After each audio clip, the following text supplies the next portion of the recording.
ఎడ్ల బండి అంటే ఎట్లుంటుంది, 2 చక్రాలు ఉంటాయి. ఓకేనా? ఇప్పుడు ఒక ఎద్దిటు ఉంటుంది, ఇంకో ఎద్దిటు ఉంటుంది. 2 ఎడ్లు ఉంటాయి.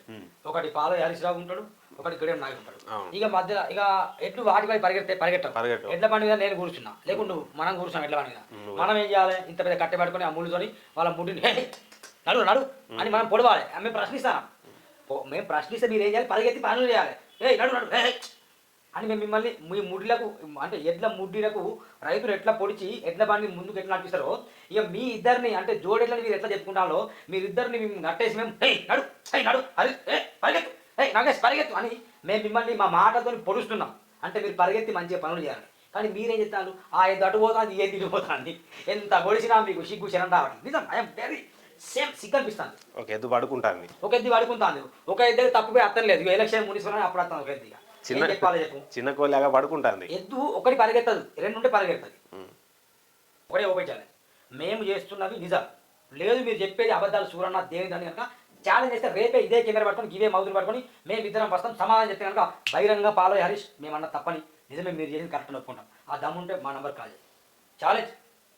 మేము చెప్పింది అబద్ధం అని నిరూపిస్తే వెంటనే బహిరంగంగా క్షమాపణ చెప్తాం. మేము లేదు నిజమని నిరూపిస్తే కనుక నువ్వు క్షమాపణ చెప్పాల్సిన అవసరం లేదని అభివృద్ధి చేయి, లేదా రాజీనామా చేయి. ఈ 2 ఆప్షన్స్.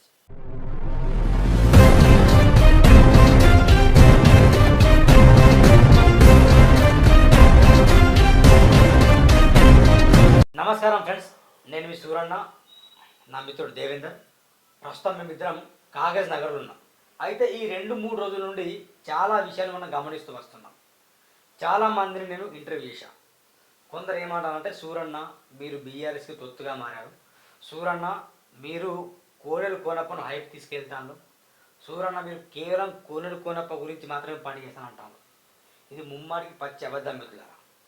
నేను ముందు నుండి చెప్తున్నా, నేను నడి బజార్లో మిమ్మల్ని ఇంటర్వ్యూ చేస్తా, దమ్ముంటే నేను అడిగే ప్రశ్నలకు సమాధానం చెప్పమని చెప్పాను. ఇప్పటి చెప్తున్నా, ఎమ్మెల్సీ దండవిట్టలు గారిని కూడా నేను ఇంటర్వ్యూ చేస్తాను, పాల్వాయి హరీష్ రావు గారిని కూడా ఇంటర్వ్యూ చేస్తాను, కాంగ్రెస్ అభ్యర్థుల్ని కూడా ఇంటర్వ్యూ చేస్తాను. అందరినీ ఇంటర్వ్యూ చేస్తా. నా యొక్క లక్ష్యం, నా యొక్క గురి, మా ఇద్దరి లక్ష్యం ఒకటే, సిర్పూర్ అభివృద్ధి చెందాలి. దానికోసం మేము అహర్నిశలు కష్టపడుతున్నాం. నామకే వాస్తే మాటలు చెప్పడం, ఎన్నికల్లో నిలబడడం, ఎన్నికల్లో గెలిచాక ప్రజల్ని మొత్తం మైమరిచిపోవడం. ముఖ్యంగా పాల్వాయి హరీష్ రావు మాత్రం నిజంగా పదే ఒక మాట అంటున్నా, is not suitable for Sirpur MLA, is unfit. ఆయన సిర్పూర్కి అన్ఫిట్. ఆయనకు డెవలపింగ్ అంటే తెలియదు, ఎట్లా మార్చాలనేది తెలియదు, ఎన్ని సమస్యలు ఉన్నావో తెలియవు, సిర్పూర్ని ఏ విధంగా అభివృద్ధి పథంలో ముందుకు దూసుకెళ్ళాలి అనే కాన్సెప్ట్ ఆయన దగ్గర లేదు. కాబట్టి మేము బరాబర్ ప్రశ్నిస్తాం, బరాబర్ నిలదీస్తాం. గెలిచిన ఎమ్మెల్యే కాబట్టి గెలిచిన ఎమ్మెల్యేనే ప్రశ్నిస్తాం. ఓడిపోయిన ఎమ్మెల్యేని ఎందుకు ప్రశ్నిస్తామండి? ఆయన గెలిచినప్పుడు ఆయన్ని ప్రశ్నించాలి. ఇప్పుడు నువ్వు గెలిచినప్పుడు నిన్ను ప్రశ్నిస్తాం.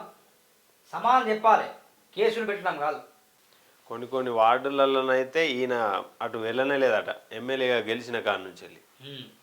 ఆ నాలీలు, డ్రైనేజీలు, అబ్బా ఆ చెత్త, అది అటు మొత్తం ఆ సైడే వెళ్ళలేదంట.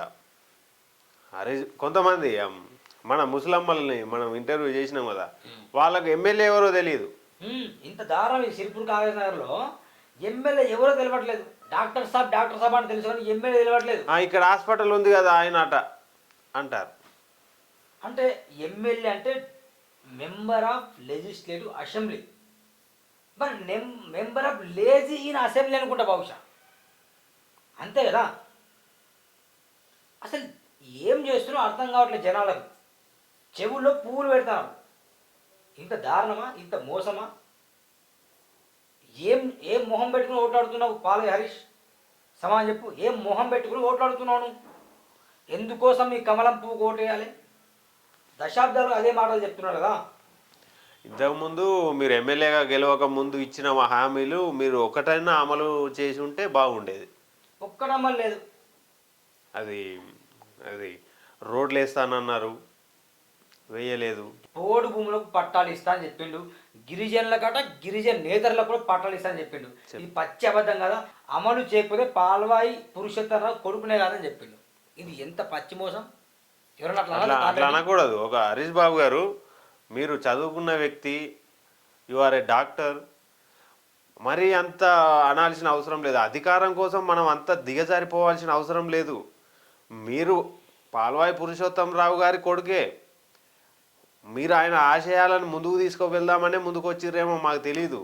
కానీ మీ లాంగ్వేజ్ అది ఆ వర్డ్ అనేది మీరు వాడకుండా ఉండాల్సింది చాలా బాధాకరం. పాల్వాయి పురుషోత్తంరావు గారు అంటే ఆయనకు ఇప్పటికీ అభిమానులు ఉన్నారు, ఆయన తోటి పనిచేసిన వాళ్ళు ఉన్నారు. ఆయన ఒక గొప్ప మేధావి. అతను చేసిన పనుల గురించి ఇప్పటికీ చెప్తూ ఉన్నారు. మా పిపి రావు కాలనీ అని ఉంది, అవన్నీ పాల్వాయి నగర్ అని ఉంది. అతని గురించి మేము చెప్తున్నాం. అతనికి మేము కూడా అభిమానులమే. కానీ మీరన్న పదం అనేది ఎవరు అనలేదు, సిర్పూర్ నియోజకవర్గంలో ఎవరు అనలేదు. మీరే అలా మాట్లాడడం అది తప్పు. అది ముమ్మాడికి తప్పు. ఎందుకంటే ఏమన్నా వేరే స్టేట్మెంట్లు ఇవ్వచ్చు. అవును, అది గిరిజనులకే పట్ల దిక్కులేదు. ఇక్కడ గిరిజన నేతలకు ఇస్తున్నాడు. అంటే పార్లమెంట్లో చట్టం కాదని తెలుసు, పార్లమెంట్లో మీరు చట్టం నిలబడదని తెలుసు, రాజ్యాంగాన్ని సవరించాలని తెలుసు, రాజ్యాంగాన్ని సవరిస్తేనే కానీ అది ముందుకెళ్ళదని తెలుసు. అయినా కూడా నేను పాలవాయి పురుషోత్తమ కొడుకునే కాదు అభివృద్ధి చేస్తానని చెప్పినావు, రోడ్లు వేయకుంటే కూడా నన్ను ఏమన్నా చేయండి అని చెప్పినావు. అంటే ఎక్కడ వేసిన గొంగలు అక్కడే ఉన్నాయి, ఎక్కడ ఇచ్చిన మాటలు అక్కడే ఉన్నాయి. కానీ నువ్వు మాత్రం మంచిగా ఇల్లు కట్టుకున్నావు, మంచిగా కారులో తిరుగుతున్నావు, హైదరాబాద్కి ట్రిప్పులు వేస్తున్నావు, అంత బరాబరే. నీ హాస్పిటల్ మంచిగా రన్ అవుతుంది, అక్కడ ఈఎస్ఐ హాస్పిటల్ని పొందబెట్టినావు. కానీ డెవలప్ నువ్వు అవుతున్నావు, సిర్పూర్ ప్రజలు డెవలప్ కావట్లేదు. మీరు గెలవక ముందు ఒక మాట కూడా అన్నారు, కోనప్ప ముసలోడు అయిపోయిండు, అది ముసలెద్దు, నేను కోల్లాగా, నేను వయసు మీద ఉన్నోడిని, నేను మంచిగా పనిచేస్తానన్నారు. ఎంపీ ఎలక్షన్లు అప్పుడు గోడెం నాగేష్ గారిని గెలిపియండి, మేమిద్దరం జోడి కోడెల్లాగా పనిచేస్తాం, సిర్పూర్ని ఒక విజయ పథకంలో తీసుకెళ్ళి అభివృద్ధి దిశగా తీసుకెళ్తామని చెప్పారు. ఎక్కడనైతే కనిపించడం లేదు. ఎమ్మెల్యే ఎంపీ ఇద్దరూ ఉన్నారు ఈ నియోజకవర్గానికి. ఏది అభివృద్ధి, ఏది ఎక్కడ అభివృద్ధి చేశారు మీరు? రోడ్లు ఎట్లున్న రోడ్లు అట్లనే ఉన్నాయి. దాంట్లో మీరు గెలవక ముందు నాట్లు వేసినారు, అవన్నీ అట్లాగే ఉన్నాయి కదా. మీరు చదువుకున్న వ్యక్తి, యూత్, పైగా కోల్లాగా మీరు ఎలా ఉండాలి? నిజమే దేవేంద్ర గారు, వీళ్ళు జోడేళ్ళు ఎవరంటే గోడెం నాగేష్ గారు పాలగారిస్తాం. ఒక కథ చెప్తాను. ఇప్పుడు ఎడ్ల బండి అంటే ఎట్లుంటుంది, 2 చక్రాలు ఉంటాయి, ఓకేనా. ఇప్పుడు ఒక ఎద్దిట్టు ఉంటుంది, ఇంకో ఎద్దిట్టు ఉంటుంది, 2 ఎడ్లు ఉంటాయి. ఒకటి పాల హరీశ్రావు ఉంటాడు, ఒకటి గోడెం నాగేష్ ఉంటాడు. ఇక మధ్యలో ఇక ఎడ్లు వాటి పై పరిగెట్టవు. ఎడ్ల బండి మీద నేను కూర్చున్నా, లేకుండా నువ్వు మనం కూర్చున్నాం ఎడ్ల బండి మీద. మనం ఏం చేయాలి? ఇంత పెద్ద కట్టె పట్టుకొని ఆ ముళ్ళుతోని వాళ్ళ ముడ్డిని నడు నడు అని మనం పొడవాలి. మేము ప్రశ్నిస్తాం. మేము ప్రశ్నిస్తే మీరు ఏం చేయాలి? పరిగెత్తి పనులు చేయాలి. నడు నడు అని మేము మిమ్మల్ని మీ ముడ్లకు, అంటే ఎడ్ల ముడ్డిలకు రైతులు ఎట్లా పొడిచి ఎడ్ల బండి ముందుకు ఎట్లా నడిపిస్తారో, ఇక మీ ఇద్దరిని అంటే జోడెడ్లని మీరు ఎట్లా చెప్పుకుంటాలో మీరిద్దరిని మేము నట్టేసి మేము నడు నడు హరి పరిగెత్తు నాగేష్ పరిగెత్తు అని మేము మిమ్మల్ని మా మాటలతో పొడుస్తున్నాం. అంటే మీరు పరిగెత్తి మంచిగా పనులు చేయాలి. కానీ మీరేం చెప్తారు? ఆ ఎద్దు అటు పోతుంది, ఈ ఎద్దు ఇటు పోతుంది. ఎంత పొడిచినా మీకు సిగ్గు శరం రావట్లేదు. నిజం, ఐఎమ్ వెరీ సిగ్గు అనిపిస్తుంది. ఒక ఎద్దు పడుకుంటుంది, ఒక ఎద్దు పడుకుంటుంది, ఒక ఎద్దు తప్పిపోయి అత్తని లేదు. ఇక ఎలక్షన్ మున్సిపల్ అని అప్పుడు వస్తాను ఒక ఎద్దు. ఇక చెప్పాలి చెప్పు, చిన్న కోళ్ళగా పడుకుంటుంది. ఎద్దు ఒకటి పరిగెత్తదు, 2 ఉంటే పరిగెడుతుంది. మరి ఏం చెప్పు, ఏమైనా చెప్పాను. మిమ్మల్ని మా మాటలతో కొడితే ఇక మీ మమ్మల్నే కొడతాను. మా మీదనే కేసులు, డిఫర్మేషన్లు, ఆ లొట్టపిచ్చు కేసులు. మేము భయపడేమని తెలుసు. అవసరమా నాటకాలు ఇవన్నీ తతంగాలు. ఏదైనా పని సక్రమంగా చేసినా కాగజ్ నగర్ నుండి సిర్పూర్కి వెళ్ళే మధ్యలో ఒక పెద్ద బ్రిడ్జ్ వస్తుంది, రైల్వే బ్రిడ్జ్. దాన్ని సగం కట్టి సగం కట్టలే. ఎంత దారం బ్రిడ్జి మీద కలిసి సోయికులేదు. దాని గురించి ఎన్నడూ ఆయన మాట్లాడినావా? మాట్లాడవు. దాని గురించి మాట్లాడాలి కదా. ఇప్పుడు సిర్పూర్ అనేది నియోజకవర్గం, కాజ్నార్ నుంచి సిర్పూర్కు పోయే అది మెయిన్ రోడ్డు. మెయిన్ రోడ్డు గురించి పట్టించుకోని నువ్వు ఇంకా నువ్వు నియోజకవర్గాన్ని ఏం పట్టించుకుంటావు? సాక్షాత్ ఒకటి మాత్రం వాస్తవం. కోనేరు కోనప్ప గారు అధికారంలో ఉన్నప్పుడు మేము బరాబర్ ప్రశ్నించాం. ఏం చేసినాం కోనేరు కోనప్ప గారు అని ప్రశ్నించడం, నిలదీసినాం. ఇప్పుడు మిమ్మల్ని ప్రశ్నిస్తాం, నిలదీస్తాం కూడా. 52 బ్రిడ్జిలు కోనేరు కోనప్ప ఆయనని. అంటే ఇప్పటి కాదు, ఆయన పరిపాలించిన సంవత్సరాల్లో 52 బ్రిడ్జిలు కట్టారు. పాలవాయి పురుషోత్తమరావు గారు అధికారంలో ఉన్నప్పుడు కొన్ని బ్రిడ్జిలు కట్టారు. కొన్ని గ్రామాలకు రోడ్లు వేసిండు, కొన్ని పెంకుటిలను కట్టించాడు. పాలవాయి పురుషోత్తం ఒక బ్రాండ్ ఉంది, కోనేరు కోనప్ప ఒక బ్రాండ్ ఉంది. మరి మీకేం బ్రాండ్ ఉంది చెప్పు? ఏం బ్రాండ్ ఉంది నీకు? కొడుకు కాదని చెప్తాను కదా నీ బ్రాండ్. జోడెన్ లెక్క పని చేస్తామని చెప్పాను కదా నీ brand. What is your brand? రోగుల నాటిని పట్టెను ప్రజల నాటిని పడతలేవు అదా నీ బ్రాండ్. సమానం చెప్పి హరీష్ రావు. కండవాళ్ళు మార్చుడు కాదు, నీ క్యారెక్టర్ ఏమన్నా మార్చుకున్నావా? హాస్పిటల్లో కూడా ఫీజులు, హాస్పిటల్లో కూడా విపరీతంగా ఫీజులు. మళ్ళా ఈఎస్ఐ హాస్పిటల్లో వచ్చే పేషెంట్ని ఆయన హాస్పిటల్కి తరలిస్తాను. హాస్పిటల్ యాజమాన్యానికి చెప్పి ఇక్కడికే ఇక్కడికి ప్రజాలైఫ్ హాస్పిటల్కి. అంటే రాజకీయంగా ఎదగాలి, వ్యాపారంగా ఎదగాలి, కానీ మిగతా వాళ్ళు ఎదగకూడదు. పోనీ బీజేపీ కార్యకర్తలు ఎందరు ఎదిగిపించాను చెప్పు, నువ్వు సమాధానం చెప్పు. ఎందరు బీజేపీ కార్యకర్తలు ఎదిగిన సమాధానం చెప్పు. చెప్పు సమాధానం చెప్పు.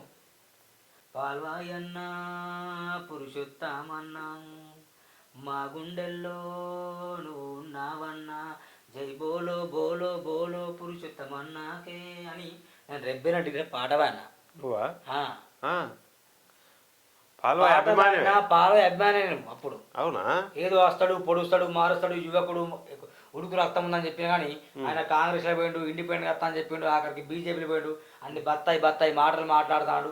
ఏమైతే అభివృద్ధి చేస్తాడు. నీ అభిమానే నేను కూడా. అర్థం పాట పాడి డబ్బులు ఇస్తాను. నాకు అప్పుడు నాకు రాజకీయ అవగాహన లేదు. డబ్బులు ఇస్తాడు, ఒక్క రూపాయి కనీసం చాయ్ లేదు, బిస్కెట్ లేదు, టీ లేదు, ఏం లేదు. అంటే మొత్తం నన్నే మోసం చేసిండు, బయట కాదు. అవునా? అంటే పాట పాడతాను హైదరాబాద్లో డిక్లరేషన్, రెబ్బైనా డిక్లరేషన్ పాట పాడతాను. నేను పాట రాసిన కనీసం చాయ్ కూడా తాగి వాటర్ బాగా కుడిపోయాడు ఆయన కార్యకర్తలకి. అవునా? అలాంటి బతుకుతుంది. ఇంకా ఆయన పెద్ద పెద్ద మాటలు మాట్లాడతారు. ఏం బతుకు ఇది? ఏది నీ బ్రాండ్? కొంచెం అని ఉండాలి కదా. మహారాష్ట్ర సీఎంని తీసుకొస్తాండి ఇక్కడ. మళ్ళా మహారాష్ట్ర సీఎం ఇక్కడ రామచంద్రరావు రాడు, బండి సంజయ్ రాడు, ధనపు అరవింద్ రాడు. మహారాష్ట్ర నుండి సీఎంని ఇక్కడ తీసుకొస్తాడు. అంటే మహారాష్ట్రలో సిరిపూర్ని ఏమన్నా మహారాష్ట్రలో కలిపే ప్లాన్ చేస్తామన్నా. గతంలో కూడా ఆయన స్టేట్మెంట్ ఇచ్చిండు, సిరిపూర్ని మహారాష్ట్రలో కలపండి అని చెప్పి. అసెంబ్లీలో మాట్లాడిరుగా. ఎంత సిగ్గుకరమైన మాట చెప్పు. నా వల్ల అభివృద్ధి చేయడం అయితే లేదు, నేను రాజీనామా చేస్తానని చెప్పి మూల కూర్చోవాలి వెళ్ళి. అంతేగాని సిరిపూర్ని మహారాష్ట్ర కలపండి ఇవన్నీ ఇక తుగులకు మాటలు బంద్ చేయాలి. ఇక మహారాష్ట్ర అతడు ఆయన హిందీ మాట్లాడు, తెలుగు రాదు, ఇక్కడ పబ్లిక్ వినాలే అనేది కాన్సెప్ట్ మీది. కానీ పబ్లిక్ పల్స్ నాకు తెలుసు కాబట్టి చెప్తున్నా. పాల్వాయి హరీష్ రావు మీ పరిపాలన చెత్తనా ఉంది. చెత్త బుట్టలో చెత్తు కాగాలి అసలు. అలాంటి పరిపాలన అనేది పరిపాలన చేయడం రావట్లేదు. హాస్పిటల్స్ బాగున్నాయా? విద్య పరంగా బాగుందా? వైద్యం పరంగా బాగుందా? కనీస అవసరాలు ఉన్నాయా? గురుకుల స్కూళ్ళు బాగున్నాయా? కస్తూర్బా విద్యాలయాలు బాగున్నాయా? ఏది బాగున్నాయి? ఎస్సీ హాస్టల్స్ ఈ కాగజ్ నగర్లు ఉన్నాయి, సరిగ్గా బాత్రూమ్లు ఉండవు. ఏది బాగుంది ఈ పరిపాలన? మీరు ఒకసారి వెళ్ళి చూడండి హరీష్ బాబు గారు. స్కూల్స్, ఈ మన గవర్నమెంట్ కాలేజీలు, ఈ మన డ్రైనేజీలు, ప్రతి వాడవాడకు మీరు వెళ్ళండి, చూడాలి. అవన్నీ చూసి బాగు చేయాలి కదా. అందుకే కదా మిమ్మల్ని ఎమ్మెల్యేగా నిలబెట్టింది ప్రజలందరూ. అందుకే ఓపెన్ ఛాలెంజ్ ఫైనల్ ఒకటే నిమిషం క్లోజ్ చేస్తా వీడియో. ఒకటే ఓపెన్ ఛాలెంజ్. మేము చేస్తున్నవి నిజాలు, లేదు మీరు చెప్పేది అబద్ధాలు సూరన్న దేనిదని కనుక ఛాలెంజ్ చేస్తే రేపే ఇదే కెమెరా పట్టుకొని ఇవే మౌతులు పట్టుకొని మేమిద్దరం వస్తాం. సమాధానం చెప్తే కనుక బహిరంగంగా పాల్వాయి హరీష్ మేమన్నా తప్పని, నిజమే మీరు చేసింది కరెక్ట్ అని ఒప్పుకుంటాం. ఆ దమ్ముంటే మా నంబర్ కాల్ చేయి. ఛాలెంజ్. మేము చెప్పింది అబద్ధమని నిరూపిస్తే వెంటనే బహిరంగంగా క్షమాపణ చెప్తాం మేము. లేదు నిజమని నిరూపిస్తే కనుక నువ్వు క్షమాపణ చెప్పాల్సిన అవసరం లేదని అభివృద్ధి చేయి, లేదా రాజీనామా చేయి. ఈ రెండే ఆప్షన్స్. చూడండి మిగతా పాల్వాయి డ్రామా తెలుసుకోండి. ఈ మున్సిపల్ రానున్న ఎన్నికలు మాత్రం బీజేపీ పార్టీలో ఉన్న అభ్యర్థులను ఖచ్చితంగా ఓడగొట్టవలసింది. ఈయన గెలిచి ఏం చెప్తాడు? ఆయన గెలిచి ఏం చేయరు. ఏం దిక్కు దివాణం లేదు. అక్కడ సెంట్రల్లో కూడా మన తెలంగాణ బడ్జెట్కి గుండు చున్న పెట్టిండు, అక్కడ ఏం చేయలే. ఈ స్టేట్లో వాళ్ళు ఈ బీజేపీ మంత్రులు వెళ్ళి అక్కడ ఏం మాట్లాడలే. ఇక్కడ ఈయన ఏం మాట్లాడతారు, మళ్ళీ గెలిచిన వాళ్ళు వీళ్ళేం మాట్లాడతారు. లేదు సూరన్న మీరు చెప్పే తప్పంటే రేపే ఛాలెంజ్ స్వీకరించు. నడిపడిన సవాల్ బిడ్డ, తేల్చుకుందాం. అబద్ధమని నిరూపి మేము చెప్పింది క్షమాపణ చెప్తాం, పాల్వాయిదే కరెక్ట్ అంటాం. నిజమని నువ్వు నిరూపిస్తే కనుక సెల్యూట్ పాల్వాయి మంచి పని చేసాం అంటాం. పాలాభిషేకం చేస్తాం లీటర్ పాలతో, మంచి గేదె పాలతో, పవర్ఫుల్ పాలతో, లీటర్ పాలతో పాలాభిషేకం చేస్తాం. సిద్ధమా? రెడీ.